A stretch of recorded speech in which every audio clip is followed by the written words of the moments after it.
नमस्कार। आज fam health के फेसबुक लाइव पे आपका स्वागत है।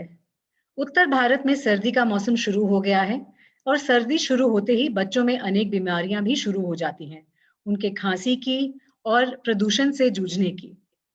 छोटे और नवजात शिशुओं को कैसे संभाला जाए और उन्हें कैसे स्वस्थ रखा जाए, इसके बारे में चर्चा करने के लिए हमारे साथ हैं आज top neonatologist and pediatric expert doctor Vidya Gupta, जो सीनियर कंसल्टेंट हैं इंद्रप्रस्थ अपोलो हॉस्पिटल्स में। Doctor Gupta, welcome to the show and thank you so much कि आपने समय निकाला हमसे बात करने के लिए। Thank you, it's a pleasure.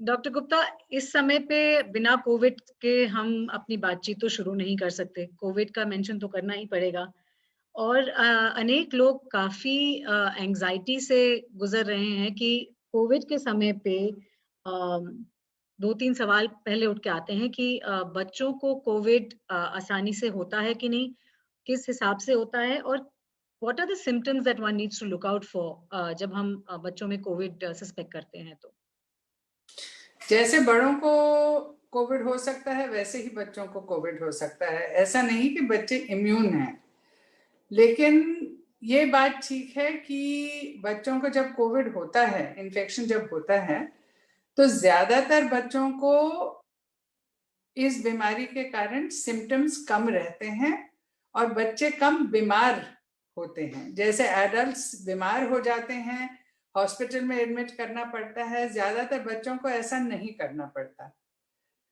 लेकिन बच्चे जो होते हैं, सिम्टम्स वही होती हैं, खांसी जुकाम। बहुत बच्चों को कोविड की सिम्टम्स जो होती हैं वो पेट खराब होने की होती हैं। डायरिया होता है, वॉमिटिंग होता है, थोड़ा सा फीवर होता है, और ये सिम्टम्स हो सकती हैं। केवल ये सिम्टम्स हो सकती हैं, खांसी जुकाम के बगैर बच्चे को कोविड हो सकता है। बच्चों की इम्यून सिस्टम ऐसी है कि इनको कोविड से तकलीफ कम होती है। अगर माँ बाप को कोविड हो तो चांसेस होते हैं कि बच्चे कोविड पॉजिटिव हों। अगर बच्चे घर पे ही हैं और किसी को कुछ नहीं है तो बच्चों को नहीं होगा।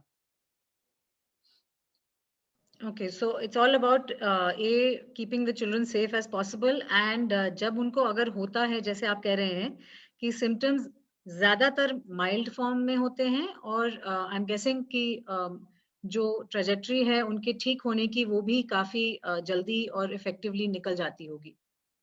इन बच्चों के लिए जनरली 2-3 दिन की बीमारी होती है, 5 दिन की बीमारी होती है और उसके बाद ठीक हो जाते हैं। So there isn't really too much reason to worry, and all the anxious parents out there, please treat it, I guess, as doctor Gupta कह रही हैं कि जैसे एक नॉर्मल आपको फ्लू होता है उसकी तरह उसको ट्रीट करिए, उसको अच्छे से बच्चे को ट्रीट करिए, and then we don't need to be over anxious about it as any other disease. Is that right, doctor Gupta? लेकिन ये याद रखना जरूरी है कि एक तो बच्चे इन्फेक्शन का सोर्स होते हैं, तो जो घर में बड़े होते हैं, बुजुर्ग होते हैं, उनको बच्चों से होने का डर रहता है। दूसरी बात यह है कि कोई कोई बच्चे ऐसे होते हैं जिनको कोविड होने के बाद कुछ महीनों बाद या कुछ हफ्तों बाद अलग किस्म की बीमारी होती है, जिसके कारण सिम्टम्स या तो रैश होती है या ब्रीदिंग डिफिकल्टी हो सकती है या हार्ट पे इफेक्ट हो सकता है। ये बहुत कम बच्चों को होता है, लेकिन होने को तो हो सकता है। तो ये सोच के मत चलिए कि कोविड छोटे बच्चों में बिल्कुल ही हार्मलेस बीमारी है, ऐसा नहीं है। लेकिन जो रिस्क बड़े लोगों के लिए है उतना रिस्क बच्चों में नहीं है। Okay, thank you for clarifying those doubts doctor Gupta. अब हम दूसरी जो सबसे बड़ी इशू आती है इस सीजन में नॉर्थ इंडिया में, सीजन के हिसाब से, ठंड के हिसाब से, एक तो ठंड के related problems and the other one is pollution related. Every child school में बच्चे नॉर्मली टिपिकली जब इस साल तो नहीं जा रहे हैं लेकिन नॉर्मली जाते हैं, तो इस साल छुट्टियां लेते हैं क्योंकि बच्चों को ब्रीदिंग इश्यूज, वीजिंग प्रॉब्लम्स ये सब शुरू हो जाती हैं। We all know 99% of the time it's the cause is pollution and the bad weather. तो इन बच्चों को जिनमें ये ज्यादातर इश्यूज होते हैं और अब माँ बाप जानते हैं पहले से, इनको प्रोटेक्ट करने के लिए what are the natural few things that they should take care of in advance to avoid maximum trouble during pollution season? I think basically सबसे इम्पोर्टेंट चीज ये है कि जिस समय पोल्यूशन मैक्सिमम होता है उस समय बाहर ना जाएं, जैसे कि लेट नाइट या सुबह सुबह जब फॉग धुंध बैठी हुई होती है, पोल्यूशन मैक्सिमम होता है उस समय, पीक ट्रैफिक टाइम्स, उस समय बाहर जाने की कोशिश, अवॉइड करने की कोशिश करें। That is one very important thing. दूसरी बात यह है कि अगर ऐसी जगह जा रहे हो जहां पे बहुत ज्यादा मिट्टी या डस्ट है तो cover your nose with a cloth mask और जस्ट विद अ क्लॉथ हैंकरचिफ, ताकि जितना पार्टिकुलेट मैटर हो, जितने टुकड़े हों डस्ट के, वो नाक और मुंह में ना जा पाए और लंग्स तक ना पहुंचे और खांसी ना क्रिएट करें। तीसरी बात यह है कि जो इम्यूनिटी के लिए चीजें होती हैं, जैसे कि मल्टीविटामिन्स हो या विटामिन डी खास करके हो, विटामिन डी लेवल्स नॉर्मली हम लोगों में कम होती हैं, तो विटामिन डी सप्लीमेंट्स लेना बहुत जरूरी होता है। बेसिक सप्लीमेंट्स विटामिन डी की लेनी चाहिए सबको, और विटामिन डी लेवल्स अगर ठीक हो तो थोड़ी सी इम्यूनिटी उससे भी प्रोवाइड हो जाती है। खांसी जुकाम वायरसेस वगैरह इस साल कम है क्योंकि स्कूल नहीं जा रहे हैं बच्चे, लेकिन पोल्यूशन से सबसे ज्यादा इनको तकलीफ होगी सर्दियों में। Dr. Gupta, after the effects of pollution begin on the breathing of the child, क्या चीजें माँ बाप को कौन से स्टेज पे ये है कि they should worry and immediately rush the child to the doctor? Because a lot of these things, जैसे आपने बोला, ये vitamins दे सकते हैं, keep them away from the pollution. Maybe steam can be one of the ways that they can treat the child. Which is the step that they need to quickly go to their expert to get an opinion?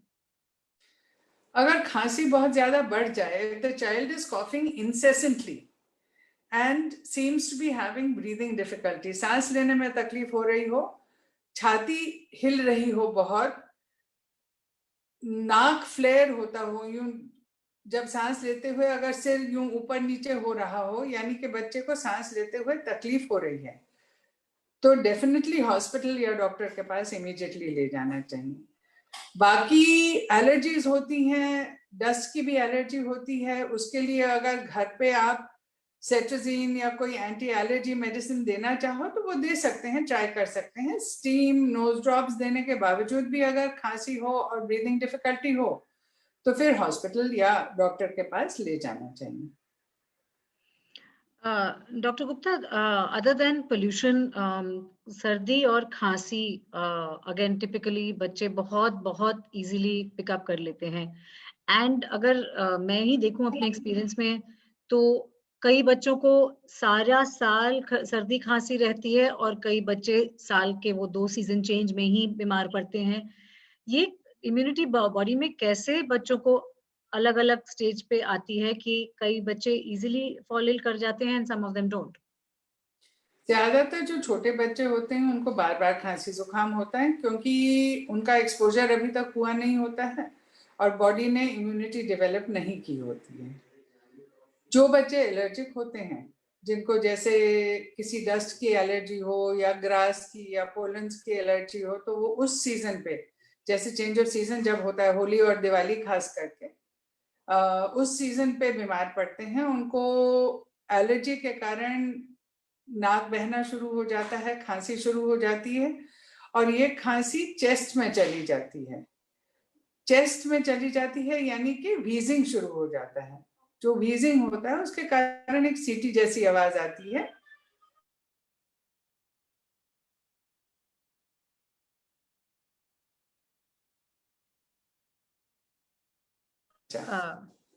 Okay, तो इसके लिए जो seasonal होती है। आप एक आपका line miss हो गया था, आई थिंक ऑडियो में थोड़ा ग्लिच आया, तो आप लास्ट वाली सेंटेंस प्लीज रिपीट कर दीजिए। आफ्टर द जो आफ्टर कहाँ पे लाइन ऑन मिस हुआ? व्हीजिंग की आवाज जो आती है बच्चों की सीटी की जैसी, हाँ, उसके जिन बाद बच्चों को साल में 2 बार खांसी होती है वो जनरली एलर्जिक होते हैं और उनको जब नाक बहना शुरू होता है तो व्हीजिंग शुरू हो जाता है और व्हीजिंग के साथ सीटी जैसी आवाज आती है और ब्रीदिंग में डिफिकल्टी होती है, तेज तेज सांस चलता है, इनका पसली चलती है कहते हैं।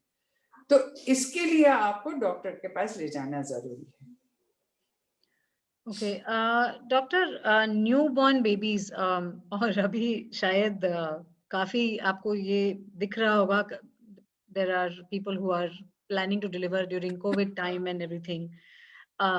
How far and what kind of safety for measures do the parents have to think of? Because many of them will be thinking twice कि hospital में जाना भी पड़ेगा बच्चे को deliver करने के लिए.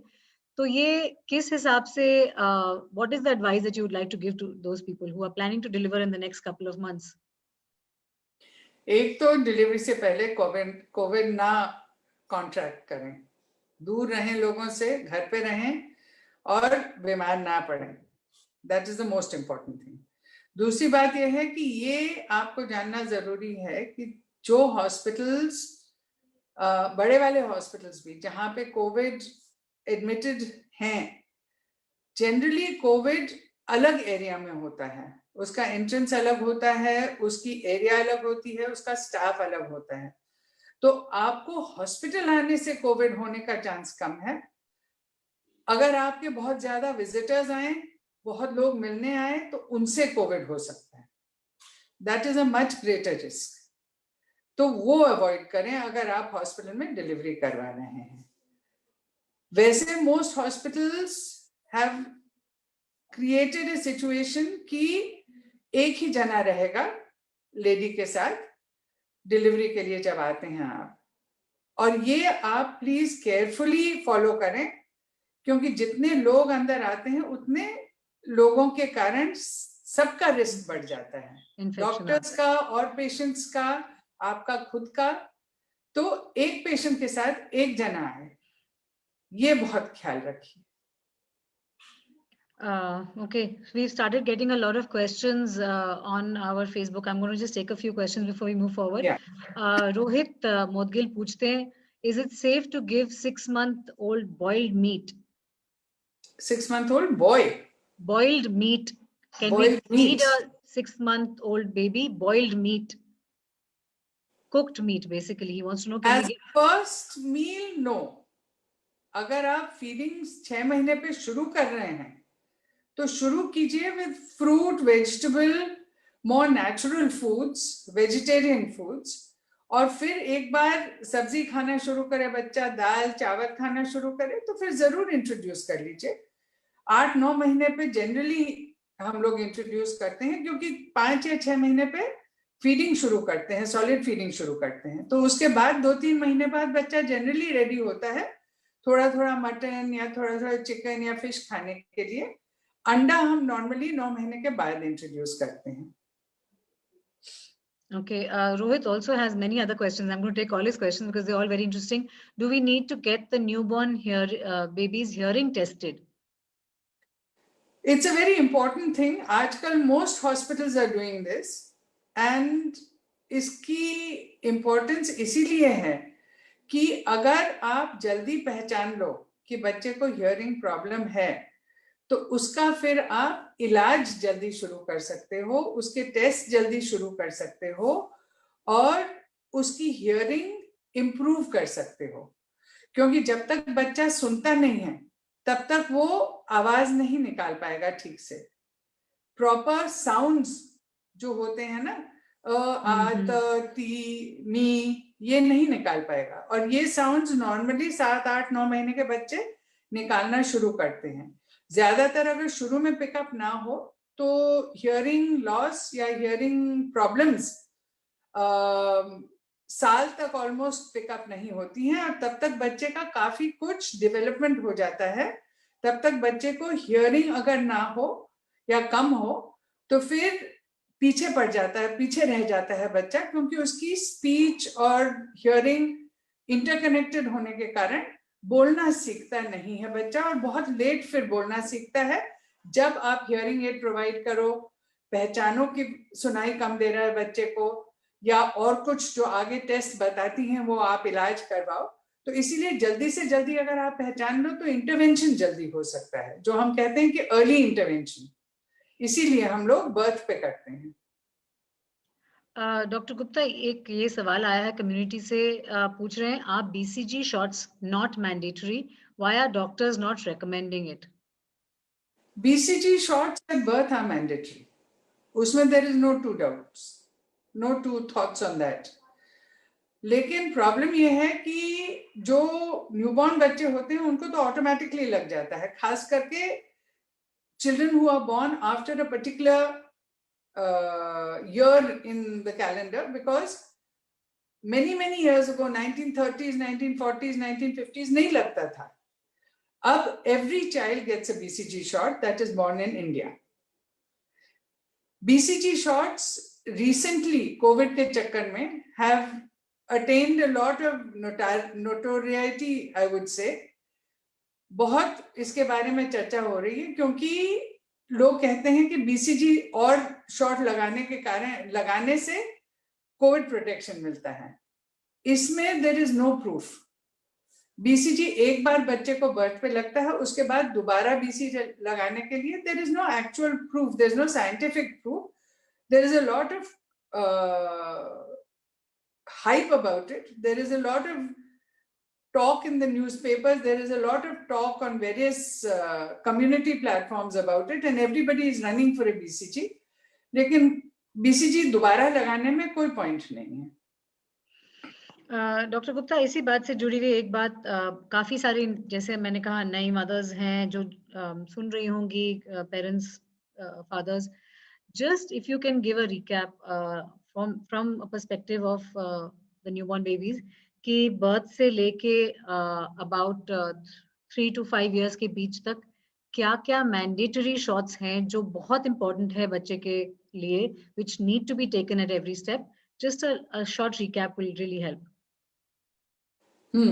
जब बच्चा पैदा होता है तो फर्स्ट वैक्सीन जो लगता है वो डिस्चार्ज से पहले हॉस्पिटल में ही लगता है, तो वो होता है बीसीजी, हेपेटाइटिस बी और ओरल पोलियो वैक्सीन हम लोग अभी भी देते हैं। उसके बाद डिस्चार्ज के 6 हफ्ते बाद पहला वैक्सीन डीपीटी का लगता है। उसमें डीपीटी होता है और गवर्नमेंट के हिसाब से इंजेक्टेबल पोलियो भी लगना चाहिए। एक HIV करके हीमोफिलस इन्फ्लुएंजा बी का भी वैक्सीन होता है, और ये वैक्सीन होता है एक किस्म के ईयर इन्फेक्शन, मेनिंजाइटिस, निमोनिया के लिए। इसके साथ साथ हेपेटाइटिस बी का नेक्स्ट डोज लगता है। इंजेक्टेबल पोलियो तो मैंने ऑलरेडी मेंशन किया हुआ है। 6 हफ्ते पे ऑप्शनल है न्यूमोकॉकल वैक्सीन, वो एक किस्म के निमोनिया और मेनिंजाइटिस के लिए भी है। एक अलग ऑर्गेनिज्म होती है, न्यूमोकॉकस कहलाती है। इसके 3 शॉट लगते हैं, डीपीटी के 3 शॉट लगते हैं, और जो रोटावायरस वैक्सीन होती है, ओरल रोटावायरस वैक्सीन होती है, वो एक किस्म के डायरिया के लिए होती है। ये डायरिया बहुत कॉमन होता है छोटे बच्चों में और सडनली डिहाइड्रेशन कॉज करता है, तो ये बहुत इंपॉर्टेंट वैक्सीन है। और ओरल पोलियो हर शॉट के साथ दिया जाता है। जो डीपीटी का और न्यूमोकॉकल शॉट होता है, पीसीवी जो कहलाता है न्यूमोकॉकल, वो 3 डोजेस होती हैं जैसे मैंने कहा है। पहला वाला 6 वीक्स पे होता है, फिर 10 वीक्स पे, और फिर 14 वीक्स पे। ये प्राइमरी इम्यूनाइजेशन कहलाता है। इसके बाद फिर 6 हफ्ते पे हम लोग ऑफर करते हैं flu vaccine. Flu vaccine mandatory vaccine नहीं है, अगर आप चाहो तो लगा सकते हैं। इस समय पोलियो का भी डोज मिलता है बच्चे को। फ्लू शॉट के 2 शॉट्स होते हैं, अगर आप लगाओगे तो 6 महीने पे, और फिर 7 साढ़े 7 महीने पे दूसरा शॉट लगेगा। 9 महीने पे MMR लगता है, ये मैंडेटरी है। फिर 1 साल पे, 9 महीने और 1 साल के बीच टाइफाइड वैक्सीन एडवाइज्ड होता है, ये भी मैंडेटरी है। उसके बाद है हेपेटाइटिस ए वैक्सीन, ये मैंडेटरी नहीं है लेकिन हाईली रेकमेंडेड है। इसका दूसरा डोज 6 महीने बाद लगता है हेपेटाइटिस ए का। 15 महीने पे दोबारा MMR लगता है, और उसके साथ साथ ऑप्शनल चिकन पॉक्स वैक्सीन होता है। चिकन पॉक्स वैक्सीन के 2 डोजेस होते हैं। सेकेंड डोज लग सकता है 6 weeks after the first dose. 18 months पे होता है फिर डीपीटी का बूस्टर आता है। जो डीपीटी शुरू में लगाए थे 3 डोज, 18 महीने पे उसका बूस्टर लगता है। बूस्टर उसका और न्यूमोकॉकल वैक्सीन दोनों चीजों का लगता है, और ओरल पोलियो वैक्सीन मिलता है। हेपेटाइटिस ए का जैसे मैंने बोला था 6 महीने बाद वाला वैक्सीन होता है, वो भी उसी समय लग सकता है। 2 साल की एज पे रिपीट टाइफॉइड वैक्सीन होता है। 5 साल की एज पे फिर इसके बाद फिर 5 साल तक लंबा गैप है। अगर आप चाहो तो हर साल फ्लू वैक्सीन भी दे सकते हैं, लेकिन मैंडेटरी नहीं है। मेनिकोकॉकल वैक्सीन एक होता है, वो भी मैंडेटरी नहीं है, वो ऑप्शनल है। 5 साल, 4.5 और 5 साल के बीच एक और डोज होता है डीपीटी का, डीपीटी और ओरल पोलियो का और इंजेक्टेबल पोलियो का। ठीक है, तो 5 साल तक ये सारी वैक्सीन लगती हैं। ये सारा इंक्लूडेड होता है प्री स्कूल प्राइमरी इम्यूनाइजेशन में। Dr. Gupta, there is a question that has come on about hereditary diseases, and the question that is on the Facebook is Rohit is asking कि क्या asthma hereditary होता है कि नहीं, और इसके साथ साथ I'm sure there are like a whole list of बीमारीज which are hereditary, but asthma के बारे में आप रोहित को बताइए प्लीज।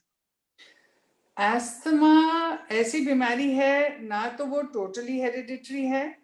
ऐसा नहीं है कि आपके पेरेंट्स को, किसी पेरेंट को एस्थमा हो तो 100% आपको होगा ही होगा, लेकिन the tendency to asthma is much higher in children जिनके फैमिली में हिस्ट्री होती है। यानी कि अगर आपके ग्रैंड पेरेंट्स को एस्थमा रहा या आपके पेरेंट्स को एस्थमा रहा, तो चांसेस ज्यादा रहती हैं कि आपको या आपके बच्चों को एस्थमा होने की चांसेस ज्यादा रहती हैं। तो जब भी हम देखते हैं कि किसी के बच्चे को बार बार खांसी आ रही है, बार बार व्हीजिंग हो रही है, तो हम हमेशा ये पूछते हैं कि आपके फैमिली में एस्थमा है क्या। ये इसीलिए नहीं पूछते कि 100% सर्टन होता है कि उनको है तो फिर आपको भी है, लेकिन चांसेस ज्यादा होते हैं, तो फिर हम उस नजरिए से देखते हैं बच्चे को और फिर आगे उसका ट्रीटमेंट उस हिसाब से डिसाइड करते हैं। Doctor Gupta, on the earlier answer आपने जो फ्लू के बारे में वैक्सीन बताई, इसका इफेक्टिवनेस कैसे मापा जाता है, and is it highly recommended because it is effective to a large extent? So how does the flu vaccine work? It is not a very effective vaccine. It decreases your chances of getting flu. The efficacy is about 60-70% से भी कम है। in fact, partial immunity हो सकती है उसके कारण, but यही है कि अगर बहुत लोग ले लें तो कहते हैं कि ओवरऑल जो कम्युनिटी लोड होता है फ्लू का वो कम हो जाएगा। Okay, okay. So that's why acquiring the flu from somebody else, also the chances would reduce. Would reduce, but it doesn't take away the the risk of getting flu. It's not कि flu shot लग गया तो फिर आप भूल जाओ, flu हो ही नहीं सकता आपको, ऐसी बात नहीं है। तो हाँ, okay, so basically it is there, but it probably just for reducing the intensity maybe, or reducing the number of times you may get, that would be the reason why somebody would. It gives you some protection. Okay. Yeah. Okay, Dr. Gupta, before I take more questions, I have one round of myth busters that I would like to do with you, and you may have heard these. Some are नानी दादी के ज़माने के नुस्खे, but मैं ज़रूर इनको attend करना चाहूँगी। तो पहला myth है कि दूध पीने से बच्चे अच्छा ग्रो करते हैं। दूध पीने से बच्चे इसीलिए अच्छा ग्रो करते हैं क्योंकि अगर आप वेजिटेरियन हो तो दूध से आपको प्रोटीन भी मिलता है, आपको कैल्शियम भी मिलता है। अगर आप नॉन वेजिटेरियन हो तो फिर प्रोटीन के आपके पास ऑल्टरनेट सोर्सेज हैं, समझ रहे हैं आप? तो इसीलिए if you get enough protein, you get enough calcium, you get strong bones, you will grow better. So दूध is a very important food in the initial first year of life. उसके बाद slowly as you get older, it loses importance because solid food takes over. But in a totally vegetarian family, milk and milk products become an important source of protein, other than dals, other than other sources of protein like that, grains. It becomes an important source of protein and calcium. Okay, so it is not a complete myth, especially like you're saying, in India there is a large population, vegetarian population तो हमारे देश में है ही, तो उनके perspective से अगर बच्चे की ग्रोथ उनको ओवरऑल चाहिए, तो दूध इज अगर इम्पोर्टेंट। बच्चे की हेल्थ आपको देखनी है तो दूध पीने में कोई नुकसान नहीं है, दूध पिलाना चाहिए बच्चे को। लेकिन अगर बच्चा नहीं पी रहा हो तो ये सोचना कि बिना दूध के ये पलेगा ही नहीं इज ऑल्सो रॉन्ग। आप अच्छा, दूध की जगह इक्वली इफेक्टिवली पनीर भी दे सकते हो, दही भी दे सकते हो। So you can substitute. If a child does not like milk, there is no point forcing a child to have milk. It is much better कि आप शिफ्ट कर लो, दही दे दो, पनीर दे दो। Paneer can be given either as a vegetable or it can be even added to various foods. आटे में डाल लो, किसी भी चीज में मिक्स कर लो, ताकि बच्चा without even realising it consume कर लेगा। The idea is to provide it in the diet. The idea is not कि दूध से कुछ होता है। The idea is to provide the protein and the calcium in some form, which is required for the growth. हाँ। एक और myth है कि क्या प्यूबर्टी के बाद बच्चे की हाइट बिल्कुल ही रुक जाती है बढ़ना? बहुत स्लो हो जाती है। It is not a myth कि रुक जाती है।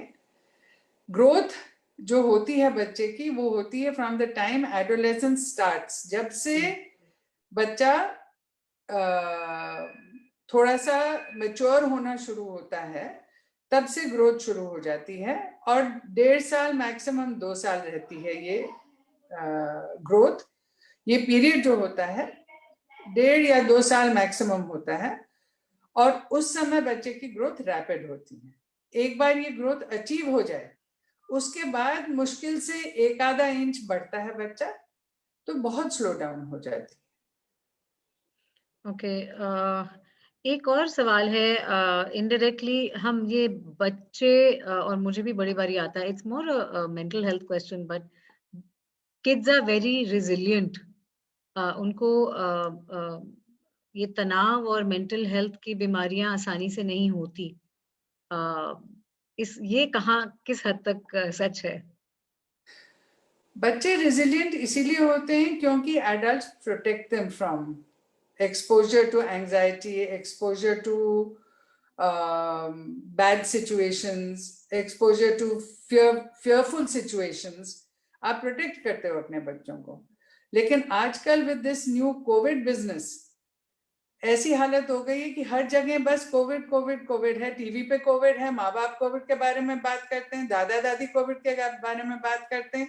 As a result, the child has come to believe कि कोविड ऐसा कोई इतना बड़ा शेर है, जानवर है जो बाहर, अगर आप बाहर स्टेप करोगे तो आपको खा जाएगा। And that has caused a lot of anxiety. छोटे बच्चे खास करके 5-6 साल वाले जो थोड़ा सा समझते हैं, बाहर निकलने को ही तैयार नहीं। आप बोलो कि हाँ बाहर जाते हैं, पार्क जाते हैं, बाहर नहीं कोविड आ जाएगा। And it has caused a lot of stress in children. Children have developed anxiety related tics. एकदम से suddenly you find कि बच्चा कहता है कि मुझे ऐसे सांस लेना पड़ रहा है, मैं सांस ही नहीं ले पा रहा हूँ। You find children who शाम को particularly 10-12 year olds शाम के टाइम एकदम से डर जाते हैं और रोने लगते हैं, कुछ होने वाला है, कुछ होने वाला है। I have seen all sorts of things in these last 9 months. The effect that COVID has had on the mental health in children is unbelievable. And people don't realize that. So to say that they're resilient is fine as long as they're protected. And children also tend to hide their fears. They don't always speak out. So it's very hard to tell what they're afraid of or how afraid they are. But during these last 9 months, I have seen so many mental health, behavioral problems, and fear in children. It is absolutely unbelievable. So I would urge parents, please, please, please, darao mat, and please keep COVID talk away from children. Let them try and lead a normal life. I can assure you that it's not restricted to the younger ones. I have one at home who's doing exactly that. The moment she hears somebody close who's got the disease, there's a little bit of hyperness on Will they be okay? Are they going to survive? Are they going to, what is the worst that can happen? All of these kind of questions Yeah, are constantly being asked, and you're right. yeah. It is And then children particularly get very worried that अगर मेरे mummy papa को हो गया और उनको कुछ हो गया तो क्या होगा, मैं क्या, correct, you know, right. it's an understandable fear.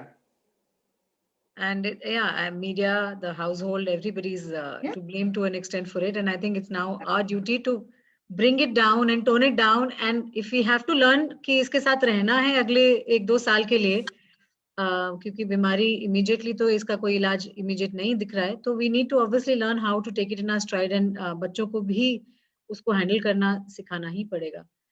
Doctor Gupta, एक कोविड से ही रिलेटेड सवाल आ रहा है कि अगर मदर कोविड पॉजिटिव है तो can she breast feed the baby? The recommendations from all the authorities internationally as well as nationally is that mother who has COVID can breastfeed her baby as long as she wears a mask, she maintains good hand hygiene, she does not cough on the child. There is no reason why she shouldn't breastfeed. A lot of mothers who are COVID positive don't want to breastfeed. They're reluctant to breastfeed because one, they are worried, and secondly, because the whole world keeps telling them, "Bachcha kaise feed karogi? Tumko to COVID hai." So, if you really want to feed, there is no reason why you shouldn't feed. But on the other hand, अगर आपकी तबीयत ऐसी है कि आप इतने ढीले हो कि आप संभाल नहीं पाओगे, तो फिर एक्सप्रेस करके दे दो, दूध निकाल करके दे दो बच्चे के लिए, क्योंकि माँ का दूध जो होता है वो तब कंटिन्यू होगा कोविड के बाद भी जब आप निकालते रहोगे, और बच्चे को जो मिल्क माँ से मिलता है उससे बहुत ज्यादा फायदा होता है. तो या तो आप निकाल के दे दो अगर आप हैंडल नहीं कर पाते हो, लेकिन ये कोशिश करो कि जब कोविड आपका खत्म हो जाएगा, कभी ना कभी तो खत्म होगा, उसके बाद तो कम से कम आप अपना बच्चा फीड कर सकोगे. Okay, doctor, there's another question from the community that people want to know. Is it safe to travel with children right now? Should you be traveling with kids right now? If you have to. Okay. I would recommend कि don't vacation. Don't go on छुट्टी. If you have to go somewhere, कोई बीमार है, कुछ है, you have to go somewhere, then fine. If you have to do it, what you have to do it carefully. But if you don't have to go, then please unnecessary travel avoid. एक और बड़ा सवाल है. Again, it's not a medical question per se, but obviously screen time has gone up tremendously for children. Parents want to know tips of how to handle and make this easier on themselves as well as the children for that matter. Screen time has gone up particularly for older children क्योंकि online classes हो रही हैं. Other than online classes, आप कोशिश करो कि बच्चा screen time ना use करे. Please encourage other activity, reading, going out even to the park is not a bad idea. जो बाहर हवा है वो खुली हवा है, उसमें कोविड इन्फेक्शन होना बहुत अनलाइकली है. Chances are very very unlikely. तो आप प्लीज बच्चों को बाहर खेलने के लिए भेजो, एक्टिव रहने दो, सुबह शाम पार्क भेजो, भागने दो, साइकिल करने दो, जो भी स्पोर्ट्स खेलते हैं, as long as it is not a group sport. जैसे टेनिस हो जहां दूर दूर खेलते हो, या बैडमिंटन हो जहां जिस गेम में आसपास खेलना पड़ता है वो अवॉइड करो. Other than that all sports should be allowed, encouraged in fact, क्योंकि आजकल पिछले 6 महीनों में, पिछले 9 महीनों में ऐसे बच्चे हैं जिन्होंने 10-10 किलो वजन बढ़ाया है, क्योंकि और कुछ कर नहीं रहे, घर पे बैठे हैं, टीवी देख रहे हैं, स्क्रीन टाइम है, काम नहीं है कुछ तो खाने पीने के लिए बहुत टाइम है, और माँ बैठी हुई है, माँ को और कुछ काम नहीं है, अपने लाडले को खिलाती रहती है, मोटा होता रहता है या मोटी होती रहती है. 10 kilo in 6 months, 9 months is a lot of weight. Normally बच्चे 1 या 2 किलो साल में गेन करते हैं, तो आप सोचिए उस हिसाब से इससे कितना नुकसान होने वाला है बाद में। अगर आपके बच्चे बाहर नहीं जाएंगे, खेलेंगे नहीं, भागेंगे नहीं, और आप डाइट का ख्याल नहीं रखोगे, तो फिर यही होगा, और इससे बाद में इनका नुकसान होगा। और मेंटल हेल्थ के साथ में फिजिकल इश्यूज भी सारी की सारी धीरे धीरे बिल्कुल will be a बिल्कुल। repercussion. Obesity has suddenly increased. Correct. So there's another question. खुशबू पूछती हैं कि ये जो मिल्क में डालने वाले जो न्यूट्रिशन वाले प्रोडक्ट्स हैं, I wouldn't like to name them, but typically the ones that you mix in your milk that claim to provide energy, various kinds of energy and vitamins, are they helpful for children's growth, and do they play an important role? Do they have any side effects? सब मीठे हैं, इसीलिए बच्चे P लेते हैं खुशी से। Other than sugar, there's very little that is in them. The benefit that is there from milk itself is far greater than any of these things. They are unnecessary. If you have a child who is happy to drink white milk, please encourage it. Don't add something कि इससे फायदा होगा, इससे मेरा बच्चा और तंदुरुस्त होगा, जरूरत नहीं है। अगर आपका बच्चा खुशी खुशी दूध नहीं पीता तो दूध ना पिलाओ, उससे बेहतर है कि आप दही खिला लो या पनीर दे दो, लाइक ऐसे दे दिया। दूध में कोई चीज मिक्स करने से कोई खास फायदा नहीं होता, थोड़ी सी कैलोरीज बढ़ जाती हैं, कोई चीजें हैं, कोई प्रोडक्ट्स हैं जिनमें प्रोटीन ज्यादा होता है, वो डालने से थोड़ा प्रोटीन कंटेंट बढ़ जाता है, लेकिन फिर उसके लिए फिर 2 ग्लास की जगह 3 ग्लास दूध पिला लो। और दूध भी ये कोशिश करो कि आप स्किम मिल्क यूज करें, क्योंकि मिल्क में जो फैट होती है उसकी जरूरत नहीं है आपको जरूरत है प्रोटीन और कैल्शियम की। तो skim milk for children is always better than full cream milk. तो 2 की जगह 3 ग्लास पिला लो, क्या प्रॉब्लम है? Actually, that was a beautiful answer you gave, because many people are of the opinion कि full cream दूध पिलाओ बच्चों को तो मलाई हजम हो जाती है, and all of that we have heard many from our grandparents and stuff like that. तो आप कह रहे हैं कि skim milk पिलाना बच्चे के लिए ज्यादा फायदेमंद है, बेटर है, because the fat is being taken by various other sources which we are already providing to children in abundance. In abundance. Yeah. Correct. Doctor Gupta, दूध के साथ एक सवाल आता है और हमेशा से जुड़ा है। I suffered it also when my child was born. Colic, colicky children, and typical things that new parents cannot handle. So, what is the first thing when you hear the child crying and you suspect colic? आप घर में immediate नुस्खे क्या आपने अपनाने चाहिए, और कौन सी कोई एक दवाई है जो हमेशा घर में रहनी चाहिए कॉलिक के लिए? कॉलिक एक नेचुरल फिनोमिनन है, ये बीमारी नहीं है। That's the first thing that people have to understand. जब बच्चा दूध पीता है तो दूध में लैक्टोज होता है। लैक्टोज ऐसा शुगर है जो फर्मेंट होता है, यानी कि उससे गैस बनती है। तो अगर गैस बनती है उससे, तो बच्चे को थोड़ा सा विंड होगा, विंड पास तो करेगा ही, उससे उसका यूजुअली कोई नुकसान नहीं होता। बच्चे जो रोते हैं, ऐंठते हैं, ऐंठना इज एब्सोल्युटली नॉर्मल। ऐंठते हैं, यू रिगल करते रहते हैं, कभी कभी बीच में रोते हैं, और रोना इज नॉट नेसेसरी कि उसके पेट में दर्द हो। ये गैस से डिस्कम्फर्ट होता है, जनरली दर्द नहीं होता। और ये डिस्कम्फर्ट होता है तो बच्चे थोड़ी सी इधर उधर ऐंठते रहते हैं। जो गैस के कारण इनको डिस्कम्फर्ट होता है वो अपने आप ठीक हो जाता है। जो कॉलिक की बात कर रहे हैं वो बहुत कम बच्चों में होता है, और असली कॉलिक वो होता है जो जिससे बच्चे को इतनी बेचैनी होती है कि जो मर्जी आप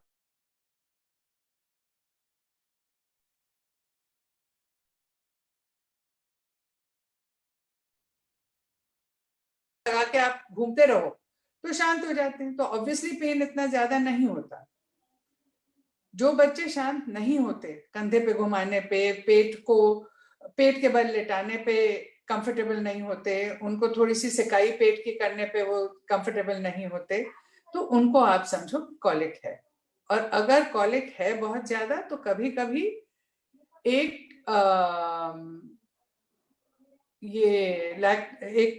लैक्टोबैसिलस है जो ब्रेस्ट मिल्क के साथ अगर दो, कभी कभी उससे फर्क पड़ता है। दूसरी बात यह है कि अगर लैक्टोज आप दूध से हटा लो या लैक्टेज कंटेनिंग ड्रॉप्स दे दो तो लैक्टोज आराम से हजम हो जाता है। तो अगर ये दोनों चीजों से फायदा नहीं होता तो then you just have to learn to live with it. उससे नुकसान कुछ नहीं होता बच्चे का। 3 महीने तक होता है थोड़ा बहुत रोना, और धीरे धीरे ये सेटल हो जाता है, तो उसमें ऐसी कोई टेंशन वाली बात नहीं होती।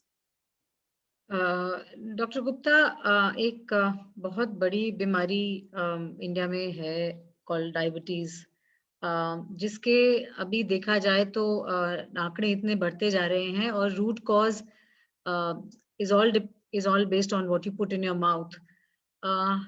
Kids and sugar, consumption of sugar per se, and I'm not relating it only to diabetes because yes, there is a whole discussion that sugar खाने से diabetes नहीं होती, but just the intake of sugar in children on its own is excessively high in today's food.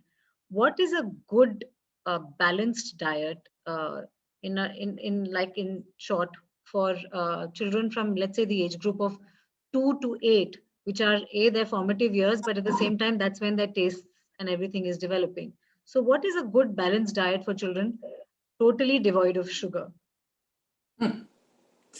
In today's day and age, that is a very difficult thing to do.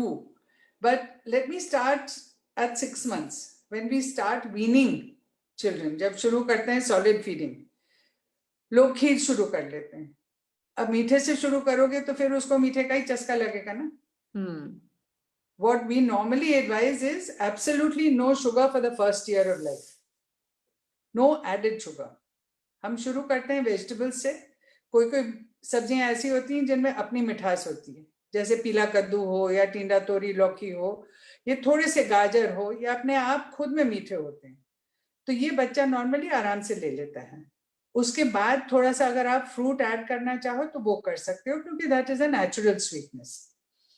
बाकी जो भी आप बनाओ fruit के साथ, आप सूजी add करो, उसमें चीनी ना ऐड करो, गुड़ ना ऐड करो, कोई भी मीठी चीज एडेड स्वीटनेस नहीं डालो उसमें। 1 साल तक अगर आप ये फॉलो करोगे तो बच्चे को मीठे की टेस्ट डेवलप नहीं होगी। हम नमक भी नहीं देते पहले साल में, ना मीठा देते हैं। पहले साल के बाद अगर आपने देना ही है कुछ थोड़ा सा मीठा कभी कभार, तो गुड़ डालो उसमें, चीनी मत डालो, गुड़ डालो। आजकल की दुनिया में sugar is considered the biggest poison. Correct. So use jaggery, use dates, use other fruits that are sweet. अब आप अगर मैंगो मिल्क शेक बनाते हो तो उसमें अगर आप आम डालो तो उससे मिठास इतनी आ जाती है कि भर भर के चीनी डालने की कोई जरूरत ही नहीं। लेकिन तभी भी हम ऊपर से 2 चम्मच चीनी डालते हैं, क्यों? That is unnecessary.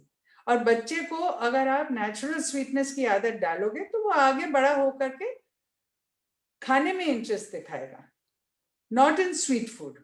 और ये अगर शुरू से उसकी जबान पे मीठे का चस्का ना हो तो बड़ा हो करके भी जो स्वीट के लिए लॉन्गिंग होता है ना, उम्मीद है कि वो नहीं रहेगा।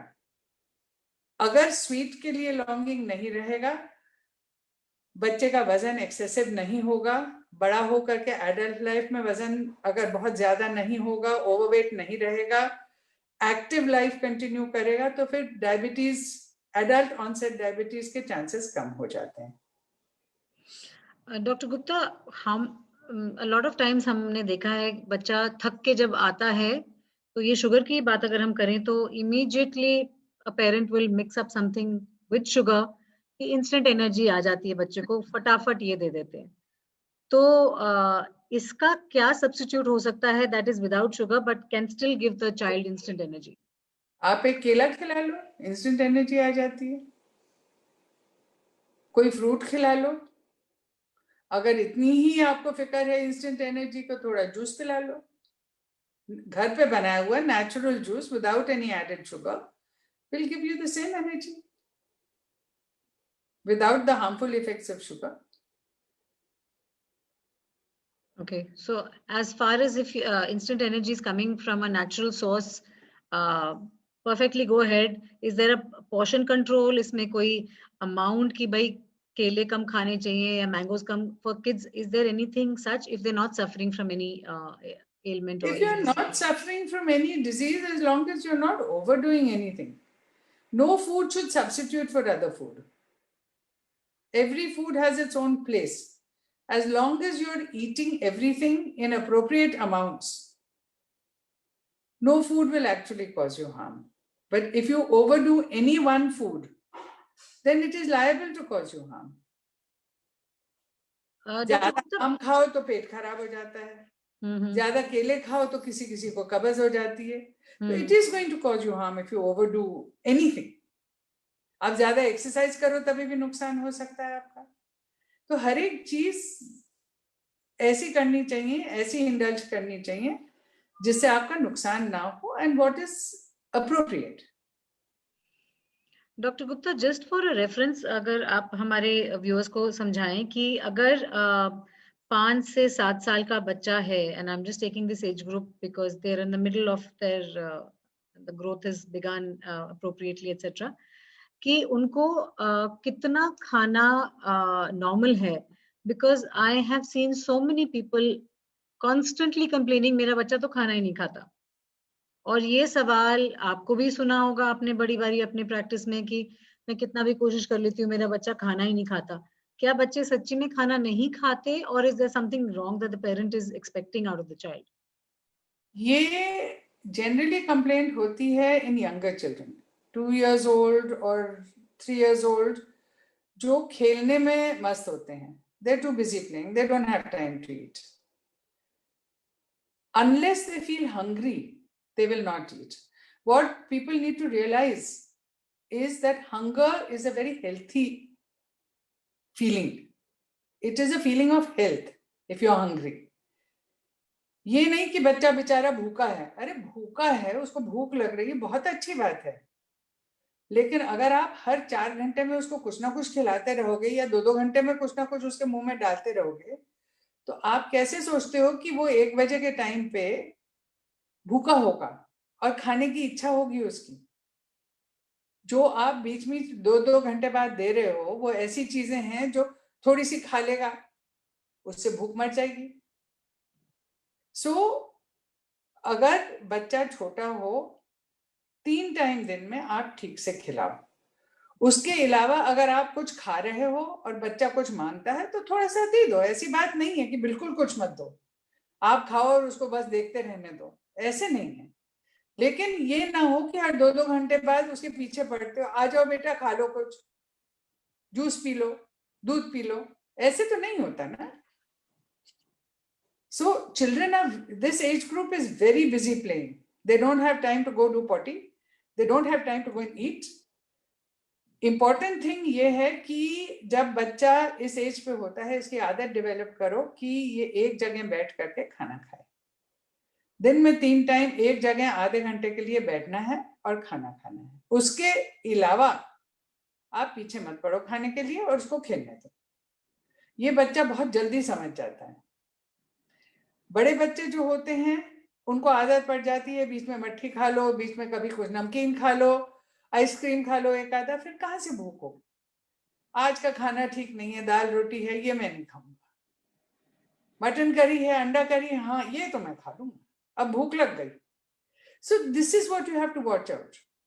एंड बच्चे को ये समझना जरूरी है, और वो तो सिर्फ पेरेंट्स समझा सकते हैं, कि रोज मटन या रोज अंडा करी नहीं मिलेगा। रोज का खाना ये होता है, और जब ये स्पेशल खाना बनता है तो आप एंजॉय करो उसको। लेकिन अगर ये रोज रोज बनेगा तो ये रोज की बात हो जाएगी। एक नई नई चीजें ढूंढते रहते हैं बच्चे।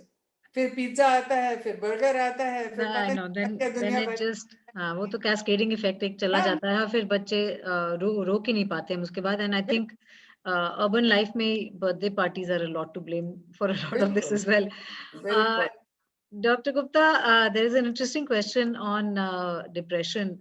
And before I ask that question, that is the second question. First part of the question is कि क्या बच्चे डिप्रेस हो सकते हैं, छोटे बच्चे भी डिप्रेस हो सकते हैं, और उनके क्या आइडेंटिफाइंग सिम्टम्स है डिप्रेशन के।